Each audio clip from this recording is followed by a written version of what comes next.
हवा को evaporator pipe के ऊपर से फ्लो करवाया जाता है, वहीं रेफ्रिजरेंट इवेपोरेटर पाइप के अंदर फ्लो हो रहा होता है और इवेपोरेट होकर हवा की गर्मी एब्जॉर्ब करता रहता है। एसी में सिलेंड्रिकल टाइप का पंखा इस्तेमाल किया जाता है ताकि यह कम जगह घेरे। हवा में मौजूद वेपर जब इवेपोरेटर पाइप के संपर्क में आता है तो वह कंडेंस होकर लिक्विड में बन जाता है और इस पानी को एक पाइप के माध्यम से कमरे के बाहर निकाल दिया जाता है। तो इसे इवोपरेशन के लिए बहुत सारी लेटेंट हीट ऑफ वेपोराइजेशन की जरूरत पड़ती है और ये हीट रेफ्रिजरेंट एब्जॉर्ब करता है कमरे की एयर से। रूम एयर से हीट आसानी से रेफ्रिजरेंट में ट्रांसफर हो सके इसलिए हम एक पंखे की सहायता लेते हैं। असल में ये रेफ्रिजरेंट की लेटेंट हीट ऑफ वेपोराइजेशन ही है जिसके कारण कमरे की हवा ठंडी हो जाती है। इवेपोरेट होने के बाद रेफ्रिजरेंट गैस में बदल जाता है और कंप्रेसर में चला जाता है।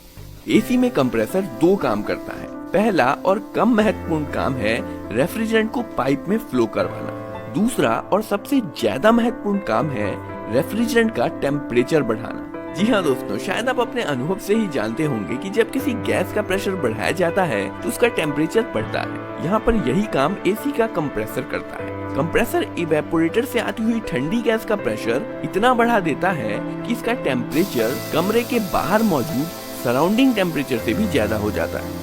अब चूंकि इस हाई प्रेशर गैस का टेम्परेचर सराउंडिंग टेम्परेचर से ज्यादा है इसलिए इसमें से हीट सराउंडिंग में फ्लो होने लगती है, या यूं कहें कि ये गैस ठंडी होने लगती है और इस हीट फ्लो प्रोसेस को बढ़ाने के लिए एक पंखे का सहारा लिया जाता है।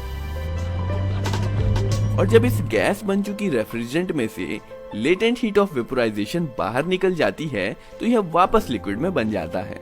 अब यहाँ पर ध्यान देने वाली बात यह है कि कंडेंस होने के बाद भी रेफ्रिजरेंट का टेम्परेचर काफी ज्यादा होता है और अगर इसे ऐसे ही कमरे में अंदर भेज दिया तो कमरा कभी ठंडा नहीं हो पाएगा।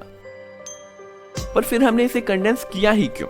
हमने इसे कंडेंस इसलिए किया है क्योंकि अब हम इसे कमरे के अंदर इवेपोरेट करके कमरे की गर्मी एब्जॉर्ब कर सकते हैं। पर इसे इवेपोरेट करने के लिए हम इसके प्रेशर को कम करने की जरूरत होती है और ये काम करता है expansion valve. Expansion valve pipe में एक बहुत ही पतला रास्ता होता है और इस पतले रास्ते से गुजरने पर रेफ्रिजरेंट का प्रेशर अचानक से बहुत कम हो जाता है और इस अचानक से हुए प्रेशर ड्रॉप की वजह से कुछ रेफ्रिजरेंट तो एक्सपेंशन वाल्व में ही इवेपोरेट हो जाता है और इस दौरान इवेपोरेशन के लिए इसे जो हीट चाहिए वो ये खुद रेफ्रिजरेंट से ही एब्सॉर्ब कर लेता है और इसलिए एक्सपेंशन वाल्व के एक तरफ से तो ज्यादा प्रेशर और ज्यादा टेम्परेचर वाला लिक्विड रेफ्रिजरेंट अंदर जाता है और दूसरी तरफ से कम प्रेशर पर ठंडा लिक्विड का और वेपर का मिक्सचर बाहर निकलता है।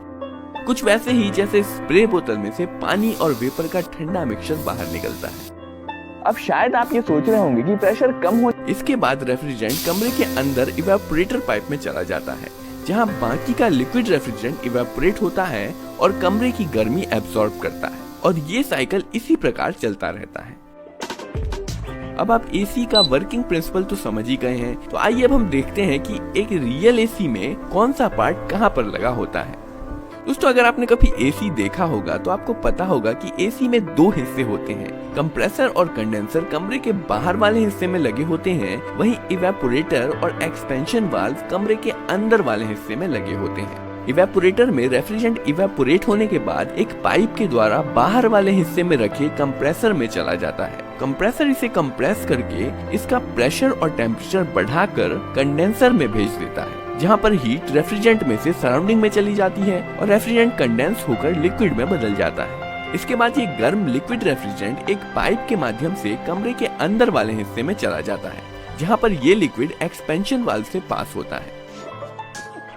यहाँ पर रेफ्रिजरेंट एक पतली जगह से पास होता है जिसके दूसरी तरफ लो प्रेशर होता है। इवेपोरेटर के एग्जिट पे एक टेम्परेचर डिटेक्टर लगा होता है जिसके अंदर एक गैस भरी होती है। जैसे ही इवेपोरेटर का एग्जिट टेम्परेचर बढ़ता है, डिटेक्टर के अंदर मौजूद गैस का प्रेशर भी बढ़ जाता है और ये गैस इस स्प्रिंग पर दबाव बनाती है जिसके कारण वाल्व कुछ ज्यादा खुल जाती है और ज्यादा रेफ्रिजरेंट इवेपोरेटर में जाने लगता है और कमरे की कूलिंग भी बढ़ जाती है। जब कूलिंग बढ़ जाती है तो डिटेक्टर का टेम्परेचर घट जाता है और इसके अंदर की गैस का प्रेशर भी कम हो जाता है जिसके कारण वाल्व कुछ हद तक बंद हो जाती है और इस प्रकार रेफ्रिजरेंट का फ्लो ऑटोमेटिकली कंट्रोल होता रहता है। कमरे की गर्म